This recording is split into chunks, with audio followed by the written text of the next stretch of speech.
Hello, hockey fans.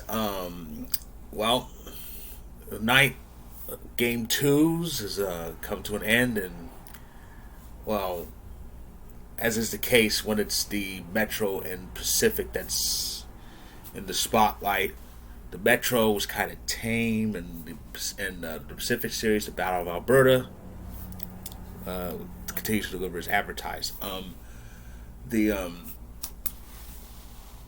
the goals were remained few and far in between in the Canes Rangers series. That's where the shots. Nobody was really shooting. Of course, like I said, these are two of the more defensive teams in the league, and it was Carolina's defense that came through. They won 2-0, and that's exactly what the series is. Carolina 2-0.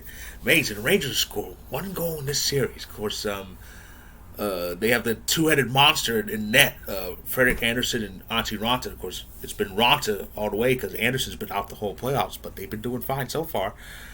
But now on to the main course of this Game 2 double dip, the Battle of Alberta. Definitely not as many goals as last time, because could that be possible? But the intensity was there, and so was the scoring, and Edmonton actually won. Zach Hyman's shorthanded goal in the third period gave Edmonton their first lead in the series, and as I'm saying that, I see the highlight of it right now at SportsCenter. Amazing. So it's one. So the Battle of Alberta is 1-1, just like our series is, and yeah, this is gonna be a hotly contested series because it's Edmonton and Calgary, provincial rivals, being for the first time in 31 years. They're gonna they're really gonna deliver as the scene shifts to Edmonton, which is not that far off. But it's gonna be pretty interesting. And this is old news. This is actually old news, but they actually did announce the finalists for the Jack Adams Award, which is Coach of the Year, and it's Gerard Gallant, Rangers, Daryl Sutter from the Flames, and Andrew Burnett from the Panthers. How Jared Bredner got left off, I'll never know. I definitely think it should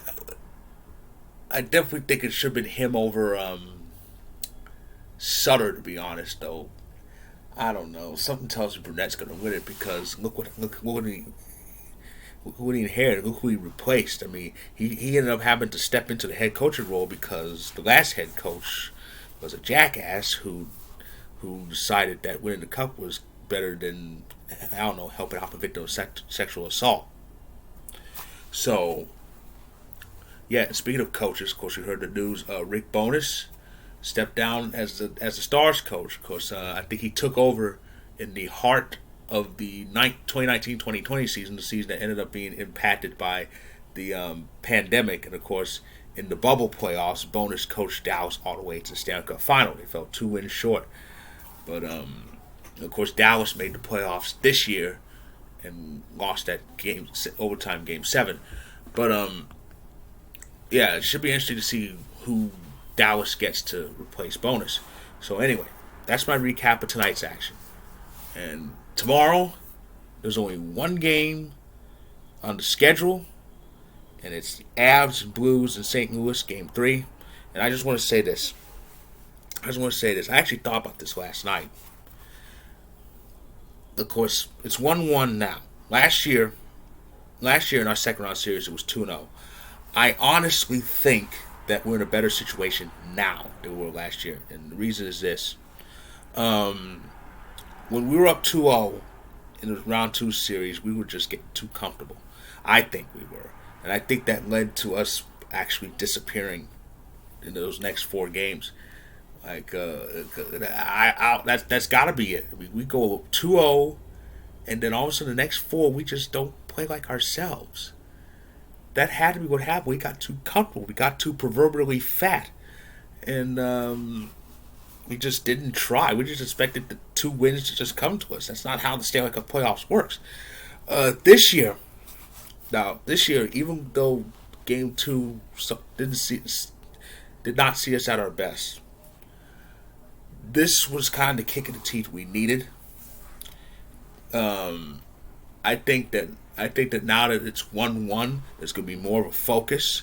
We're not going to get comfortable. We're not going to get complacent. And we're going to actually work to get some chances and some goals. You know Nathan McKinnon's going to try because he hasn't scored in this series yet. So expect to see some intensity from the Avalanche now that it's 1-1. 1-1 is serious because Game 3 is a battle of control and it's a different setting. In this case, we got to go to St. Louis. But yeah, that is the only game on the schedule for tomorrow. The other Game 3s will all take place on Sunday. It's Game 3s in Tampa, Panthers and Lightning.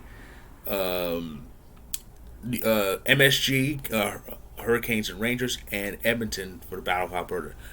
Now, as for the Battle of Florida, this is a must-win game for the Panthers. They need to win this game. If they lose, now I think this series is over anyway, but if they lose Game 3 on Sunday, they are really going to go home after Monday. Yes, they play back-to-back. Yes, Games 3 and 4 of the Florida series, back-to-back days, Sunday and Monday, same city, Tampa Bay. So that's what's in store for us as the weekend commences. And with that is my recap of tonight's action. If you like this video, click the like button, click subscribe if you want more. I'll be back tomorrow with a recap of Game 3 of Colorado and St. Louis. So stay tuned.